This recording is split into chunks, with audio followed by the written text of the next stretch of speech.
Welcome back to Alchemize Soul 33. I'm your host, Destiny.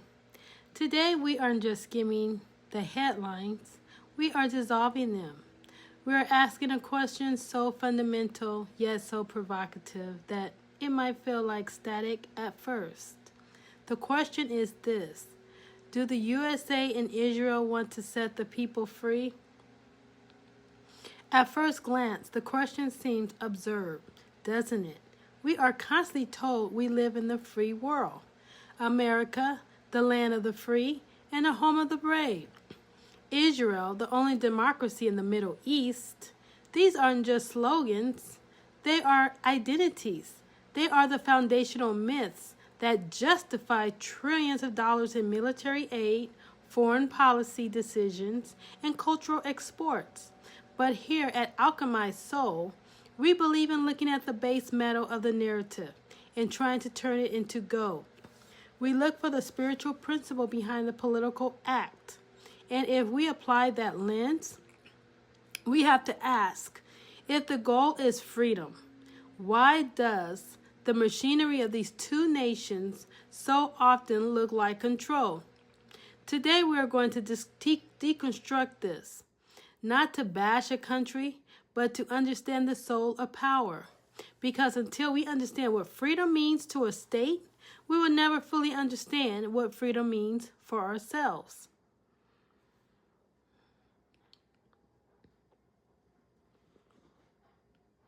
Let's start with a hard truth.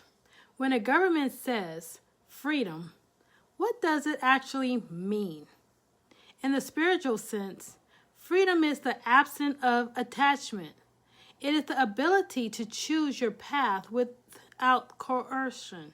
It is the sovereignty over your own mind, body, and spirit. But for a nation state, specifically a superpower or a regional military power, freedom usually means something else. Lack of resistance. It means the freedom to operate, to trade, to secure resources, and to project power without anyone telling them no. This is the core conflict of our topic. Look at the United States. The Declaration of Independence speaks of inalienable rights. Beautiful, enlightened stuff. But the practical application of that freedom has always been tied to expansion, manifest destiny, opening markets, the American century. The U.S. doesn't typically want to own you in the old colonial sense. That's expensive. It wants you to participate in its system. It wants you to buy the dollar, stream the Hollywood movie, and adopt a consumer identity. Is that freedom, or is it very comfortable, very well advertised cage? Now overlay Israel, born from the ashes of the Holocaust, a refugee for the persecuted, the ultimate symbol of a people fighting to be free. The Israeli story is one of survival against existential threats. But for survival, when it becomes militarized over decades, changes the definitions of freedom. For Israel, freedom is often defined as security, the freedom to exist. And when security becomes the highest form of freedom, it often necessitates controlling the freedom of others, movement, water, right, airspace, to guarantee your own. So we have two nations, both born of revolutionary idols, one against a king, one against an empire, now locked in a partnership that looks too much of the world like a fortress. To answer our question honestly, we have to look at the architecture. If the USA and Israel wanted to set people free, what would that look like? It would look like the dismantling of power structures, but instead we see the opposite. We see the fortification of them. Let's look at the physical realm first. The United States has the most powerful military in the history of the world. It has roughly 750 military bases across the globe. Now, spiritual alchemy teaches us that energy follows intention. What is the intention of a base? Protection, we are told, but the protection of whom? If the intention were freedom, those bases would be humanitarianism, aid centers. Instead, they are launch points for drone strikes, signal intelligence, and power projections. The intention is dominance. Dominance is not freedom. It is the opposite of freedom. It is the heavy hand holding the scale. Now look at Israel and the West Bank. Regardless of your political stance on the conflict, we have to look at the energy of the architecture, the separation barrier, checkpoints, permits. If you are a Palestinian living in Hebron, your freedom of movement is restricted in a way that it is not for a settler living 500 meters away. If the intention were freedom for all people, that architecture would not exist. The architecture exists for control. It exists to manage a population, not to liberate them. But the alchemy gets deeper. Because the United States doesn't just support Israel with weapons, it supports the idea of Israel. It supports the idea that security can be achieved through walls and overwhelming force. And Israel, in turn, acts as a proxy for the American military industrial complex in a bilateral region. It tests the weapons. It tests the tactics. It acts as the tip of the spear. So we have a symbiotic relationship where both nations reinforce the idea that freedom is something you have to fight for, guard jealousy, and deny to your enemies. But in the spiritual realm, that isn't freedom. That is a prison of fear. Every nation has a soul, a collective energetic signature. The soul of the United States at its best is the melting pot. It is the audacity to believe you can reinvent yourself.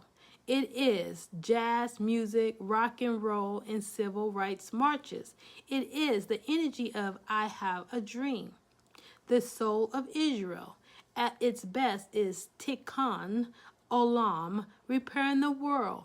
It is ingenuity, the revival of an ancient language, the kibbutz spirit of community, and making the desert bloom. But when a soul is traumatized, it contracts. It built walls. America is traumatized by 9/11. It has been living in a state of fear ever since. That fear led to the Patriot Act, the surveillance state, and 2 decades of war. The soul of America went from give me, you tired, you're poor, to show me your papers. That is a spiritual contraction.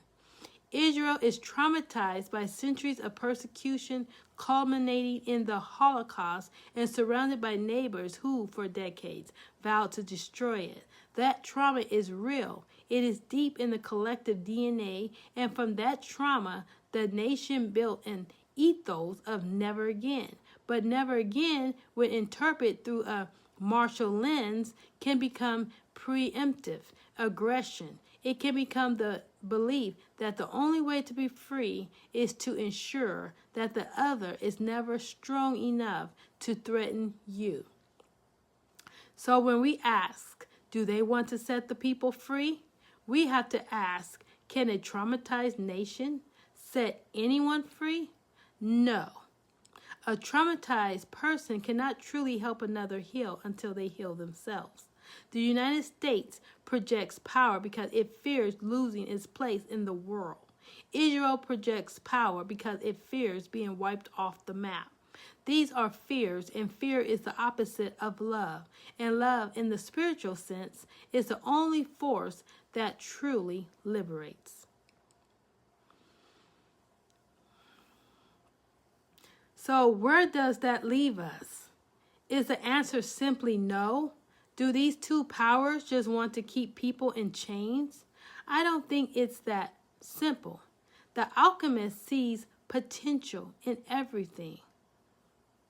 There are millions of people in both the USA and Israel who do want freedom, not just for themselves, but for everyone.